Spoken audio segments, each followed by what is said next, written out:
ಕರ್ನಾಟಕದಲ್ಲಿ ಬಡತನ ಅಥವಾ ಬಡವರಿಗೋಸ್ಕರ ಈ ರೇಷನ್ ಅಂಗಡಿಗಳನ್ನ ಸರ್ಕಾರ ತೆರೆದಿದೆ.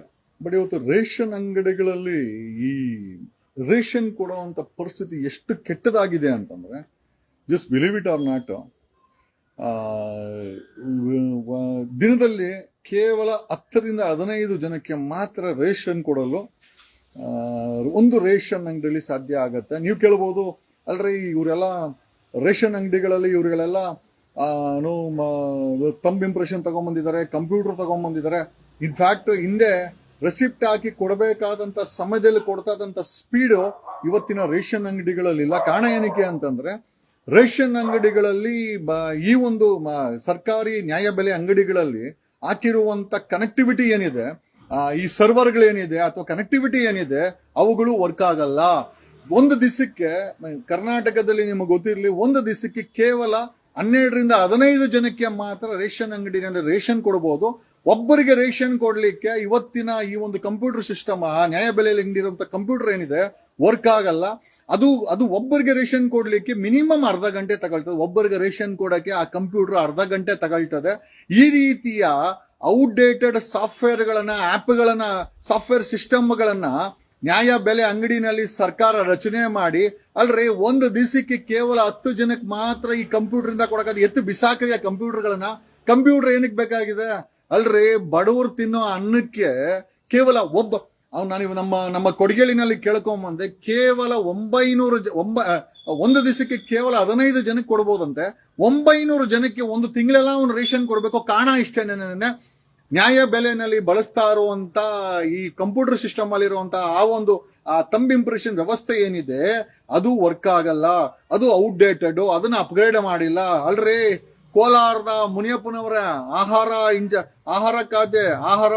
ಆಹಾರ ಖಾತೆಯ ನಮ್ಮ ಮುನಿಯಪ್ಪನವರೇ, ಅಲ್ರಿ ಡಾಲರ್ಸ್ ಕಾರಲ್ಲಿ ಮನೆ ಮಾಡಿದಿರ, ಕೋಟ್ಯಾಂತರ ರೂಪಾಯಿ ದೊಡ್ಡ ಮನೆ, ಸತತವಾಗಿ ಸೆಂಟ್ರಲ್ ಮಿನಿಸ್ಟರ್ ಆದವರು, ಈಗ ದೇವನಹಳ್ಳಿಯಲ್ಲಿ ಗೆದ್ದು ಈಗ ಮಿನಿಸ್ಟರ್ ಆಗಿದ್ದೀರಾ.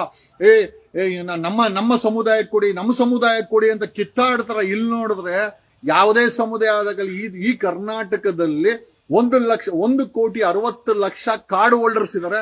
1,60,00,000 ಕಾರ್ಡ್ ಹೋಲ್ಡರ್ಸ್ ಇದ್ದಾರೆ. ಒಂದು ಹೆಚ್ಚು ಕಮ್ಮಿ 20,000 ನ್ಯಾಯಬೆಲೆ ಅಂಗಡಿಗಳಿದೆ. ಒಂದು ನ್ಯಾಯಬೆಲೆ ಅಂಗಡಿನಲ್ಲಿ ಒಂದು ದಿನಕ್ಕೆ 15 ಜನಕ್ಕೆ ಮೇಲೆ ಬಿಟ್ರೆ ರೇಷನ್ ಕೊಡಕ್ಕಾಗಲ್ಲ. ಮಿಸ್ಟರ್ DK ಶಿವಕುಮಾರ್ ಅವರ, ಅಲ್ರಿ ನಿಮ್ಮ ಪೋಸ್ಗಳು, ನೀವುಗಳ ಅಧಿಕಾರಕ್ಕೆ ಹಾಕುವಂತ ಪ್ರಯತ್ನ ಜನರ ಸಮಸ್ಯೆಗಳಿಗೆ ದುಬೈನಲ್ಲೂ ಇದೆ. ದುಬೈನಲ್ಲಿ ಸೋನಾ ಮಸೂರಿ ಏನೋ ಅಕ್ಕಿ ಕೊಡ್ತಾರೆ. ಅಲ್ಲಿನೂ ಕೂಡ ಏನೋ ಫ್ರೀ ಸ್ಕೀಮ್ಗಳು, ಜನರಿಗೆ ಆಹಾರ ಕೊಡುವಂಥದ್ದು, ಬಡತನ ನಿವಾರಣೆ ಮತ್ತೆ ಅಲ್ಲೂ ಕೂಡ ಇದೆ. ಅಲ್ರಿ ಕರ್ನಾಟಕದಲ್ಲಿ ಮಿನಿಸ್ಟರ್ ಮುನಿಯಪ್ಪನವ್ರೆ ಇಲ್ಲೇ ಸಂಜಯ್ ನಗರದಲ್ಲಿ ಒಂದು ದೊಡ್ಡ ಬಂಗ್ಲೆ ಕಟ್ಕೊಂಡು ಸೆಂಟ್ರಲ್ ಮಿನಿಸ್ಟರ್ ಆಗಿ, MLA ಆಗಿ, ಈಗ ಮಿನಿಸ್ಟರ್ ಆಗಿ, ಅಲ್ರಿ ಮುನಿಯಪ್ಪನವ್ರೆ ನಿಮಗೇನೋ ಮಿನಿಸ್ಟ್ರು, ನಿಮಗೆಲ್ಲಾ ಅನುಕೂಲಗಳಿದೆ. ಕರ್ನಾಟಕದಲ್ಲಿ ಬಡವರು, ಆ ಕಾರ್ಡ್ ನಂಬ್ಕೊಂಡಿರೋ ಬಡವರುಗಳು ಒಂದು ವಾರಾನುಗಟ್ಲೆ ಅಲ್ಲಿ ರೇಷನ್ ತಗೊಳಕ್ಕೆ ಕಾಯ್ಬೇಕು. ಯಾಕೆ ಅಂತಂದ್ರೆ, ನೀವು ಹಾಕೊಂಡ್ರು ಅಂತ ನೀವು ಈ ತಂಬ್ ಇಂಪ್ರೆಷನ್, ಅಲ್ರಿ 2 ತಂಬು ಕೊಡ್ಬೇಕಂತ ನಿಮ್ಮ ಅಜ್ಜಿ ತಲೆಗಳಿಗೆ, ಅಲ್ರಿ ಬಡವರು ತಿನ್ನೋ ಅನ್ನಕ್ಕೂ ಕೂಡ ಆ ಸರ್ವರ್ ಪ್ರಾಬ್ಲಮ್ ಮಾಡಿಟ್ಟಿತ್ತು. ಅಲ್ರಿ ಆ ಕಂಪ್ಯೂಟರ್ ಹಾಕಿ ಆ ತಂಬು ಮಾಡಿ ಎಷ್ಟು ತಿನ್ಬಿಟ್ರೆ ಜನ. ನೀವು ಹೋಗ್ಲಿ ಅದನ್ನ ಅಪ್ಗ್ರೇಡ್ ಮಾಡಿ, ಅಟ್ಲೀಸ್ಟ್ ಆ ಸ್ಪೀಡ್ ಆದ್ರೂ ಇದೆಯಾ? ಒಂದು ದಿವಸಕ್ಕೆ ಕೇವಲ 10 ರಿಂದ 12 ಕಾರ್ಡ್ ಕೊಡುವಂತ ವ್ಯವಸ್ಥೆ ಒಂದು ದುರ್ವ್ಯವಸ್ಥೆ. ಬರೀ ಬೆಂಗಳೂರು, ಬರೀ ಕರ್ನಾಟಕದಲ್ಲಿ ಬರೀ ಗುಂಡಿ ರೋಡ್ ಒಂದೇ ಅಂತಲ್ಲ, ಇವನ್ ತಿನ್ನಕ್ ಅನ್ನನೂ ಅಷ್ಟೇ ಲಿಮಿಟೆಡ್ ಮಾಡಿದ್ರೆ. ಯಾಕೆ ಅಂತಂದ್ರೆ ಬಡವ್ರು ಯಾರು ಕೇಳಲ್ಲ. ಈಗ ನಾನು ರೇಷನ್ ಅಂಗಡಿಯಿಂದ ರೇಷನ್ ತಗೊಂಬಂದ್ ತಿನ್ನಲ್ಲ, ನನಗೆ ಆ ಸಮಸ್ಯೆ ಗೊತ್ತಿತ್ತು, ಅದ್ರ ಬಗ್ಗೆ ಮಾತಾಡ್ತೀನಿ. ಕರ್ನಾಟಕದಲ್ಲಿ ಇರೋಂತ ಜನ, BJP, ಕಾಂಗ್ರೆಸ್, JDS ಅಂತ ಹೇಳ್ತಿರಲ್ಲ, ಕರ್ನಾಟಕದಲ್ಲಿ ನ್ಯಾಯಬೆಲೆ ಅಂಗಡಿಗಳಲ್ಲಿ ಕೇವಲ ಒಂದು ದಿವಸಕ್ಕೆ 10 ಕಾರ್ಡ್ ಕೊಡಬಹುದು. ಅಂತ ದರಿದ್ರವಾದಂತ ಕಂಪ್ಯೂಟರ್ ಸಿಸ್ಟಮ್ ಅನ್ನ ಅಥವಾ ಅಂತ ಸರ್ವರ್ಗಳನ್ನ ಅಪ್ಗ್ರೇಡ್ ಮಾಡಿದಂತ ಯಾವ್ದೋ ತಾತನ ಕಾಲದ ಸರ್ವರ್ಗಳನ್ನ ಇವರು ಆಹಾರ ಇಲಾಖೆಯಲ್ಲಿ ಮಡ್ಕೊಂಡ್ರೆ ಅವನ ಇನ್ಸ್ಪೆಕ್ಟರ್ ಫೋನ್ ಎತ್ತಲ್ಲ. ಜನ ವಾರಾನುಗಟ್ಲೆ ಬಂದು ಅಲ್ಲಿ ರೇಷನ್ ಕಾಯ್ಬೇಕು ಅಂತಂದ್ರೆ, ಒಂದು ದಿವಸದ ಕೂಲಿ ಹೋಯ್ತು ಅಂತಂದ್ರೆ ಅವನು ತಿಂಗಳಲ್ಲಿ ಜೀವನ ಮಾಡಕ್ಕಾಗಲ್ಲ. ರೇಷನ್ ತಗೊಳಕ್ಕೆ ವಾರಾನುಗಟ್ಲೆ ಬಂದು ಕಾಯ್ಬೇಕಂತ ರೇಷನ್ ಅಂಗಡಿಯವರು ಡಿಪೋನಲ್ಲಿ ಹೋಗಿ ರಾಗಿ ಸಿಗಲ್ಲ ಅಂತ ರಾಗಿ ಕೊಟ್ರೆ ಅಕ್ಕಿ ಕೊಡಲ್ಲ, ಅಕ್ಕಿ ಕೊಟ್ರೆ ಇನ್ನೊಂದು ಕೊಡಲ್ಲ. ಇವನ್ ಡಿಪೋವರ್ಗೂ ಅಷ್ಟೇನೆ ಸಪ್ಲೈ ಆಫ್ ಫುಡ್ ಸರ್ಕಾರದಿಂದ ಬರುವಂತ ನ್ಯಾಯ ಬೆಲೆ ಅಂಗಡಿಗೆ ಬರಬೇಕಾದಂತ ಅಲ್ರೋ ಅಲ್ಲಿ ಅಧಿಕಾರಿಗಳ ಏನ್ ಗೆಣಸ್ ಕೀಳಕ್ ಯಾರದೋ ಹೇಳ್ರೋ ಮುನಿಯಪ್ಪನ್ಗೆ, ಮಿನಿಸ್ಟರ್ ಮುನಿಯಪ್ಪನ್ಗೆ ಹೇಳ್ರಿ. ಅಲ್ರೋ ನಿಮ್ಗೆ ಎಲ್ಲ ಸಂಬಳ ಕೊಟ್ಟು ಇನ್ಸ್ಪೆಕ್ಟರ್ಗಳು, ಅವ್ರ ಮೇಲೆ ಅಧಿಕಾರಿಗಳು, ಅದಕ್ಕೊಂದು ಕಮಿಷನರ್, ಇದೊಂದು ಫುಡ್ ಡಿಪಾರ್ಟ್ಮೆಂಟ್, ಇಷ್ಟೊಂದು ಸೊಸೈಟಿಗಳು, ನೀವು ಮಾಡಿರೋ ಕಂಪ್ಯೂಟರ್, ಅದಕ್ಕೊಂದು ಸರ್ವರ್, ಅದಕ್ಕೊಂದು ತಂಬು, ನಿಮ್ ಅಜ್ಜಿ ತಲೆ ತಂಬು ಕೇಳ್ತೀರಿ, ಎಲ್ಲಾ ಕೇಳ್ತೀರಾ. ರೇಷನ್ ಕೊಡಕ್ಕೆ ಅರ್ಧ ಗಂಟೆ ಬೇಕಲ್ರೋ. ಅಂತ ಒಂದು ವ್ಯವಸ್ಥೆಯನ್ನ ಕರ್ನಾಟಕ ಜನರು, ನಾನು ಹೇಳ್ತೀನಲ್ಲ, ನೀವು ಯಾವನ್ ಕುಮಾರಸ್ವಾಮಿಗೆ ಓಟ್ ಹಾಕಿರಿ, ಕಾಂಗ್ರೆಸ್ ಅವ್ರು ಡಿ.ಕೆ. ಶಿವಕುಮಾರ್ಗೆ ಓಟ್ ಹಾಕಿ, ಸಿದ್ದರಾಮಯ್ಯಗೆ ಓಟ್ ಹಾಕಿ, ಬಿಜೆಪಿ ಯಡಿಯೂರಪ್ಪನ ಮಕ್ಕಳಿಗೆ ಓಟ್ ಹಾಕಿ, ನಿಮ್ಮ ಹಣೆ ಬರ ಚೇಂಜ್ ಆಗ್ಬೇಕು ಅಂತಂದ್ರೆ ಯಾರಾದ್ರೂ ಈ ಕರ್ನಾಟಕವನ್ನ ಪ್ರೀತಿ ಮಾಡೋರು, ಅವರ ಕಷ್ಟವನ್ನ ಅರ್ತಿರುವಂತ ವ್ಯಕ್ತಿಗಳು ಬಂದ್ರೆ ಮಾತ್ರ ಬದಲಾವಣೆ ಆಗುತ್ತೆ ಹೊರತು ಇವ್ರಿಗೆ ಸಾವಿರಾರು ಕೋಟಿ ಆಸ್ತಿಗಳನ್ನ ಮಾಡ್ಕೊಂಡು ಅಲ್ಲೋ ಆ ನ್ಯಾಯ ಬೆಲೆ ಅಂಗಡಿನಲ್ಲಿ ಕಂಪ್ಯೂಟರ್ ವರ್ಕ್ ಆಗಲ್ಲ. ಒಂದು ಕಾರ್ಡ್ಗೆ ಅರ್ಧ ಗಂಟೆ ತಗೊಳ್ತದೆ. ಒಂದು ದಿವಸಕ್ಕೆ 10ರಿಂದ 12 ಕಾರ್ಡ್ ಕೊಡ್ಬೋದು ಅಲ್ರಿ. ಹಿಂದಿನ ಕಾಲದಲ್ಲಿ ಏನೋ ಬಿಲ್ ಹಾಕಿ ಅದು ಕೊಡೋರು ಒಂದು ವ್ಯವಸ್ಥೆ ಇತ್ತು, ಕಂಪ್ಯೂಟರ್ ಅಂತ ಮಾಡ್ರಿ. ಆ ದರಿದ್ರ ಕಂಪ್ಯೂಟರ್ನ ಅಪ್ಗ್ರೇಡ್ ಮಾಡಿ ಮೇಂಟೈನ್ ಮಾಡಕ್ಕೆ ಬರಲ್ಲ ಅಂತಂದ್ರೆ ಏನಕ್ರ ಆ ಡಿಪಾರ್ಟ್ಮೆಂಟ್ ಅಲ್ಲಿ ಕಂಪ್ಯೂಟರ್ನೆಲ್ಲ ಇಟ್ಟಿದ್ರ, ಎತ್ತು ಬಿಸಾಕ್ರು ಆ ಡಬ್ಬಗಳನ್ನೆಲ್ಲ ಎತ್ತು ಬಿಸಾಕಿ. ಖಂಡಿತವಾಗಿ ಹೇಳ್ತೀನಿ, ಈ ಸರ್ಕಾರಗಳು ಸಾಮಾನ್ಯ ಜನರ ನೋವನ್ನ ಅರ್ಥ ಮಾಡ್ಕೊಳ್ಳೋಣ. ಮಿನಿಸ್ಟರ್ ಮುನಿಯಪ್ಪನವರೇ, ಆ ಸಂಜಯ್ ನಗರದಲ್ಲಿ ನಿಜವಾಗ್ಲೂ ಎಲ್ಲರೂ ನಿಮ್ ಮನೆ ಅಡ್ರೆಸ್ ಕೊಟ್ಟು ನಿಮ್ ಮನೆ ಮುಂದೆ ನಿಜವಾಗ್ಲೂ ಪ್ರೊಟೆಸ್ಟ್ ಮಾಡ್ಸಕ್ಕೆ ವ್ಯವಸ್ಥೆ ಮಾಡಬೇಕಾಗತ್ತೆ. ಕರ್ನಾಟಕದಲ್ಲಿ ಈ ನ್ಯಾಯ ಬೆಲೆ ಅಂಗಡಿಗಳಲ್ಲಿರುವಂತ ಸಮಸ್ಯೆ ಏನು ಅಂತಂದ್ರೆ, ಅಲ್ಲಿ ಸರ್ವರು ವರ್ಕ್ ಆಗಲ್ಲ. ಇಂಥ ಕಿತ್ತೋಗಿರೋ ಕಂಪ್ಯೂಟರ್ ಸಿಸ್ಟಮ್ ಅನ್ನ ಮಡ್ಕೊಂಡು ಆ ಜನರನ್ನ ವಾರಾನ್ಗಟ್ಲೆ ಅಲ್ಲಿ ಅಲಿಸ್ತಿರಲ್ವಾ? ನಿಮಗೆ ನಾಚಿಕೆ ಗೀಚಿಕೆ ಏನು ಇಲ್ವಾ? ಬರೀ ದುಡ್ಡು ಮಾಡಕ್ಕೆ, ಅಧಿಕಾರ ಎಂಜಾಯ್ ಮಾಡಕ್ಕೆ, ಜಾತಿ ಹೆಸರು ಹೇಳ್ಕೊಂಡು, ಧರ್ಮ ಹೆಸರು ಹೇಳ್ಕೊಂಡು, ಓಟ್ಗಳು ತಗೊಂಡು ನೀವೇನೋ ಕಿತ್ತು ಗುಡ್ಡೆ ಹಾಕ್ತೀರಾ ಅಂತ ಬಂದು ಹಿಂದೆ ಬಿಜೆಪಿ ಇದ್ರು ಅದೇ ಬಾಳೆ, ಅದಕ್ ಮುಂಚೆ ಕಣ್ಣೀರಿನ ಕುಮಾರಸ್ವಾಮಿ ಇದ್ರು ಅದೇ ಬಾಳೆ, ಇವಾಗ ಕಾಂಗ್ರೆಸ್ ಅವ್ರು ಬಂದವರ ಇದ್ದಿದ್ದು ಅಧ್ವಾನ ಆಗಿಬಿಟ್ಟಿದೆ. ನಿಜವಾಗ್ಲೂ ಹೇಳ್ತೀನಿ, ಕರ್ನಾಟಕದಲ್ಲಿ ನಿಜವಾಗ್ಲೂ ಬಡವರು ಬದುಕಕ್ಕಾಗಲ್ಲ. ರೇಷನ್ ತಗೊಂಬೇಕಂದ್ರೆ ವಾರನ್ಗಟ್ಲೆ ನಿಂತ್ಕೊಬೇಕಲ್ರಿ. 20,000 ರೇಷನ್ ಅಂಗಡಿಗಳಿದೆ. 20,000 ರೇಷನ್ ಅಂಗಡಿಗಳು ಸರ್ವರ್ ಕನೆಕ್ಟ್ ಆಗಿದೆ. ಈ ಸರ್ವರ್ ವರ್ಕ್ ಆಗಲ್ಲ. ಯಾಕೆ ಅಂತಂದ್ರೆ ಯಾವ್ದೋ ತಾತನ ಕಾಲದ ಸರ್ವರ್ ಇಟ್ಕೊಂಡಿವ್ರು. ಮುನಿಯಪ್ಪ, ಆ ಸಂಜಯ್ ನಗರದಲ್ಲಿ ಮನೆ ಹತ್ರ ನಿಜವಾಗ್ಲೂ ನಿಮ್ ಮನೆ ಹತ್ರನೇ ಕರ್ಕೊಂಬರ್ತೀನಿ. ಈ ಮನೆ ಹತ್ರನ ಕರ್ಕೊಂಬಂದು ಕಾರ್ಡ್ ಹೋಲ್ಡರ್ಗೆ ಅಲ್ಲೇ ಒಂದು ಪ್ರೊಟೆಸ್ಟ್ ಮಾಡಿದ್ರೆ ಮಾತ್ರ ನಿಮ್ಗಳಿಗೆ ಗೊತ್ತಾಗ್ತದೆ. ಅಲ್ರಿ, ಖಾತೆಗೋಸ್ಕರ, ಮಿನಿಸ್ಟ್ರಿಗೋಸ್ಕರ, ಅಧಿಕಾರಕ್ಕೋಸ್ಕರ ನೀವುಗಳೆಲ್ಲ ಇಷ್ಟು ಕಿತ್ತಾಡ್ತಿರಲ್ಲ. ಜನರ ಸಮಸ್ಯೆನ ಬಗೆಹರಿಸಕ್ಕೆ ಯಾವತ್ತಾದ್ರೂ ಪ್ರಯತ್ನ ಬಿಟ್ಟಿದ್ದೀರಾ?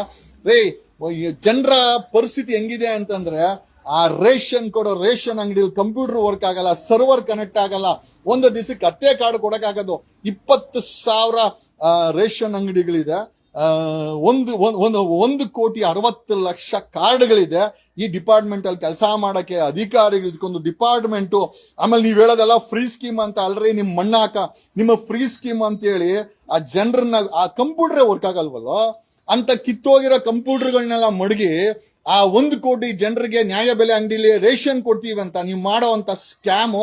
ಒಂದ್ ಕೆಲಸ ಮಾಡ್ರಿ ಮುನಿಯಪ್ಪನವ್ರೆ, ಹೆಂಗಿರು ಇಲ್ಲೇ ಸಂಜಯ್ ನಗರದಲ್ಲ, ನಿಮ್ದು ಬೇಜಾನ್ ಗ್ಯಾಸ್ ಅಂಗಡಿಗಳು, ಏಜೆನ್ಸಿಗಳೆಲ್ಲ ಇಲ್ಲಿ ಚಕ್ರಪಾಣಿ ಅವ್ರ ಮನೆ ಹತ್ರ ಇದ್ದಿದ್ ನಾವೆಲ್ಲ ನೋಡಿದೀವಿ. ನಿಮ್ಮನ್ನ ಆಗಿನ ಕಾಲದಿಂದ ನೋಡ್ತಾ ಇದೀವಿ.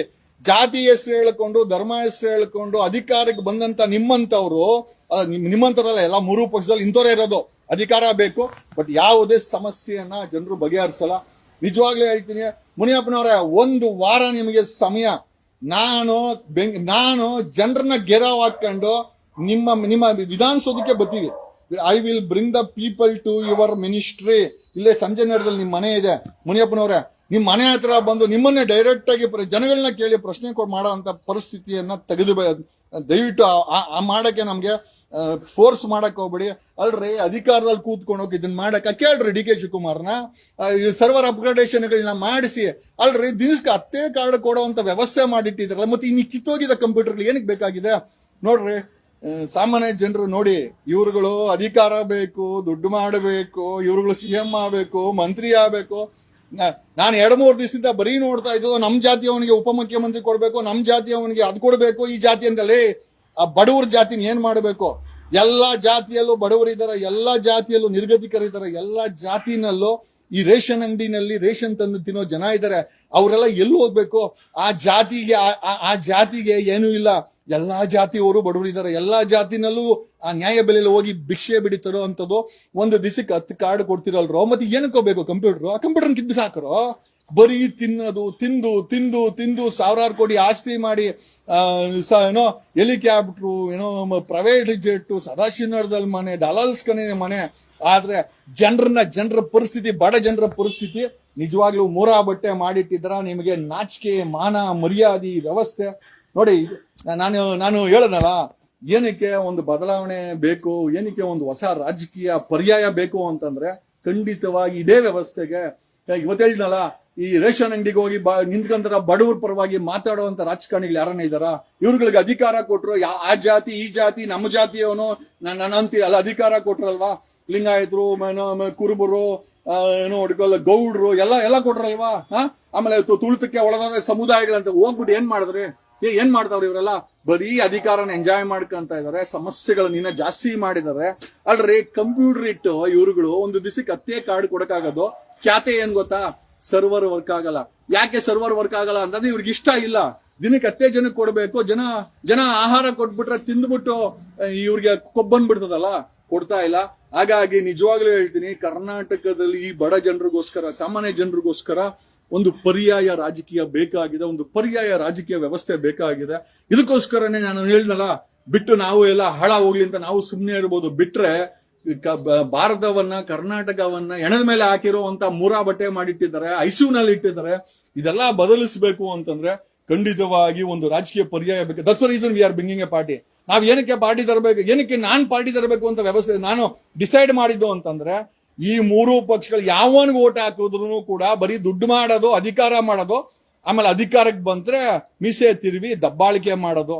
ಹಂಗಾಗಿ ಈ ವ್ಯವಸ್ಥೆ ಬದಲಾವಣೆ ಆಗ್ಬೇಕು ಅಂತಂದ್ರೆ ಒಂದು ರಾಜಕೀಯ ಪರ್ಯಾಯ ಬೇಕಾಗಿದೆ ಸ್ನೇಹಿತರೆ. ನನಗೇನು ಅಧಿಕಾರದ ಆಸೆ ಇಲ್ಲ, ಆದ್ರೆ ಈ ಕಿತ್ತು ತಿನ್ನೋ ಒಂದು ವ್ಯವಸ್ಥೆನ ಬದಲಾವಣೆ ಮಾಡಬೇಕು ಅಂತಂದ್ರೆ ಈ ಮೌನವಾಗಿ ಜನ ಅಲ್ಲಿ ದಿನಗಟ್ಲೆ, ವಾರಗಟ್ಲೆ ಅಲ್ಲೇ ಚಾಪೆ ಹಾಕೊಂಡ್ ಮಲ್ಕೊಂತಾರೆ.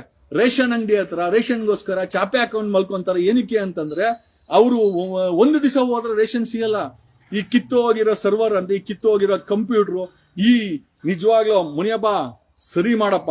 ಇಲ್ಲ ಅಂತಂದ್ರೆ ಖಂಡಿತವಾಗಿ ಈ ಬಡವರು ಎಲ್ಲಾ ಜಾತಿನಲ್ಲಿ, ಎಲ್ಲಾ ಜಾತಿಯ ಬಡವರ ಒಂದು ಜಾತಿಯನ್ನ, ಯಾಕಂದ್ರೆ ನಾವು ಕೂಡ ಅವರಲ್ಲಿ ಒಬ್ಬರಿದ್ದೀವಿ, ಕರ್ಕೊಂಡು ನಿಮ್ ಮನೆ ಹತ್ರನೋ ಅಥವಾ ನಿಮ್ ಮಿನಿಸ್ಟ್ರಿ ಹತ್ರನೋ ಕರ್ಕೊಂಡ್ಬಂದು ನಿಜವಾಗ್ಲೂ ಹೇಳ್ತೀನಿ, ಆ ಸಮಸ್ಯೆನ ಬಗೆಹರಿಯವರೆಗೂ ನಾವು ಅಲ್ಲಿಂದ ಹೋಗಲ್ಲ ಅಂತ ಹೇಳುತ್ತಾ, ಖಂಡಿತವಾಗಿ ಈ ಅಧಿಕಾರ ಕೊಟ್ಟಿರೋಕೆ ಸಾಧ್ಯವಾದಷ್ಟು ಕೆಲಸ ಮಾಡೋಣ.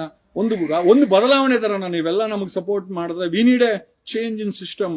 ಈ ರಾಜಕೀಯ ಪರ್ಯಾಯ ಬೇಕಾಗಿದೆ. ಕೊಬ್ಬಿರೋ ರಾಜಕಾರಣಿಗಳಿಗೆ ಒಂದು ಬದಲಾವಣೆ ತಂದ್ರೆ ಮಾತ್ರ ನಮ್ಮ ಕರ್ನಾಟಕ ಉದ್ಧಾರ ಆಗುತ್ತೆ ಅಂತ ಹೇಳುತ್ತಾ, ಮಿನಿಸ್ಟರ್ ಮುನಿಯಪ್ಪನವರೇ, ದಯಮಾಡಿ ಒಂದು ವಾರದ ಒಳಗಡೆ ಏನ್ ಸಮಸ್ಯೆ ಇದೋ ಬಗೆಹರಿಸಿ. ಇಲ್ಲ ಅಂತಂದ್ರೆ ಖಂಡಿತವಾಗಿ ನೀವು ಎಲ್ಲಿ ಸಿಕ್ಕರೂ ಕೂಡ ಜನ ಅಡ್ಡ ಹಾಕ್ತಿ, ನಿಮ್ಮನ್ನೇ ಆ ಸಮಸ್ಯೆ ನಿಮ್ಮ ಮನೆ ಹತ್ರನೇ ಮಲ್ಕೊಂಡ್ಬಿಡ್ತಾರೆ ಚಾಪೆ ಹಾಕ್ಸಿ. ಸಂಜಯ್ ನಗರದಲ್ಲಿ ನಿಮ್ಮ ಮನೆ ಹತ್ರ ಚಾಪೆ ಹಾಕ್ಸಿ ಜನಗಳನ್ನ ಮಲಗಿಸ್ತೀನಿ. ಆ ಪರಿಸ್ಥಿತಿ ತಗೊಳಕ್ ಹೋಗ್ಬೇಡಿ ಮುನಿಯಪ್ಪನವ್ರೆ.